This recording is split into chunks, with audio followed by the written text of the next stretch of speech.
Thiruvananthapuram university കോളേജിൽ ഭിന്നശേഷിക്കാരനായ വിദ്യാർത്ഥിയെ മർദ്ദിച്ച സംഭവത്തിൽ 4 SFI പ്രവർത്തകർക്കെതിരെ കേസെടുത്തു.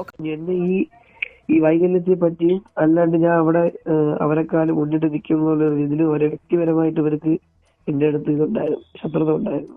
അപ്പം അവര് പറയുന്ന കാര്യങ്ങൾ ഇപ്പൊ ഒരെണ്ണം കെട്ടാനും പൊടി കെട്ടാനും മരത്തി കയറാനും അങ്ങോട്ടും ഇങ്ങോട്ടും ഡെസ്ക് പിടിച്ചിടാനും അങ്ങനെ ഇങ്ങനെ കുറെ കാര്യങ്ങളൊക്കെ വരുമ്പോഴേക്കും ഞാൻ പറയും പറ്റത്തില്ല, കാല് വയ്യാത്തയാണ്, എനിക്കൊന്നും ചെയ്യാൻ പറ്റത്തില്ല എന്ന് പറയുമ്പോൾ അവര് എന്നെ അവിടെ വെച്ച് ഈ കാലിനെ പറ്റി കളിയാക്കി അവിടെ വെച്ച് എന്നെ എന്റെ മാതാപിതാക്കളെ ചീത്ത വിളിച്ച് ഇതിപ്പോ 4ാമത്തെ തവണയാണ് യൂണിയൻ റൂമിൽ കൊണ്ടുപോയിട്ട് എന്നെ അടിക്കുന്നത്. നമ്മളെ പിടിച്ച് വരത്തി കൊണ്ടുപോയി എന്നെ എന്റെ ഒരു കൂട്ടുകാരനെ, എന്നിട്ട് കൂട്ടുകാരനെ പുറത്തിറക്കിയിട്ട് എന്നെ അകത്ത് കയറ്റി യൂണിയൻ റൂമിൽ. എന്നിട്ട് ഇവര് മുഖത്തടിച്ച് നെഞ്ചിലടിച്ച് കമ്പി മാറി കാലിലടിച്ച് തലയിലടിച്ച് ഷൂസ് ഇട്ട് എന്റെ കാലിൽ ചവിട്ടി. അപ്പം ആരൊക്കെയാണ് മർദ്ദിക്കുന്നത്? SFIയുടെ യൂണിറ്റ് ഭാരവാഹികളാണ് മർദ്ദിക്കുന്നത്. നിരവധി വകുപ്പുകൾ ചുമത്തിയാണ് 4 SFI പ്രവർത്തകർക്കെതിരെ ഇപ്പോൾ കന്റോൺമെന്റ് പോലീസ് കേസെടുത്തിരിക്കുന്നത്.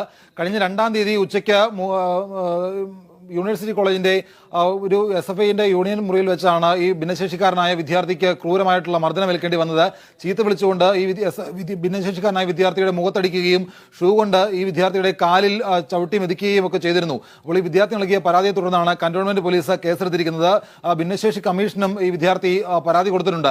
സംഘടനാ പ്രവർത്തനം നടത്താത്തതുമായി ബന്ധപ്പെട്ടുകൊണ്ട് ഈ വിദ്യാർത്ഥിയെ ചോദ്യം ചെയ്തപ്പോഴാണ് 4 SFI പ്രവർത്തകർ ഈ വിദ്യാർത്ഥിയെ മർദ്ദിച്ചത്. ഈ കഴിഞ്ഞ ദിവസമാണ് സംസ്ഥാന സർക്കാർ ഭിന്നശേഷി വാരാചരണമൊക്കെ സമഗ്രമായിട്ടൊക്കെ ആചരിച്ചത്. അതിന്റെ തൊട്ട് തലേ ദിവസമാണ് ഈ സംഭവം നടക്കുന്നത്. കഴിഞ്ഞ 2-ാം തീയതി ഉച്ചയ്ക്ക് 3:30-ക്കാണ് യൂണിവേഴ്സിറ്റി കോളേജിൽ വെച്ച് ഭിന്നശേഷിക്കാരനായ വിദ്യാർത്ഥിയെ 4 SFI പ്രവർത്തകർ ചേർന്ന് ചോദ്യം ചെയ്യുകയും പിന്നീട് ക്രൂരമായി മർദ്ദിക്കുകയും ചെയ്തത്. കോളേജിൽ സംഘടനാ പ്രവർത്തനം നടത്താത്തത് ചോദ്യം ചെയ്തുകൊണ്ടായിരുന്നു ഭിന്നശേഷിക്കാരനായ വിദ്യാർത്ഥിക്ക് 4 SFI പ്രവർത്തകരിൽ നിന്ന് മർദ്ദനമേറ്റത്. രേഷ്മ.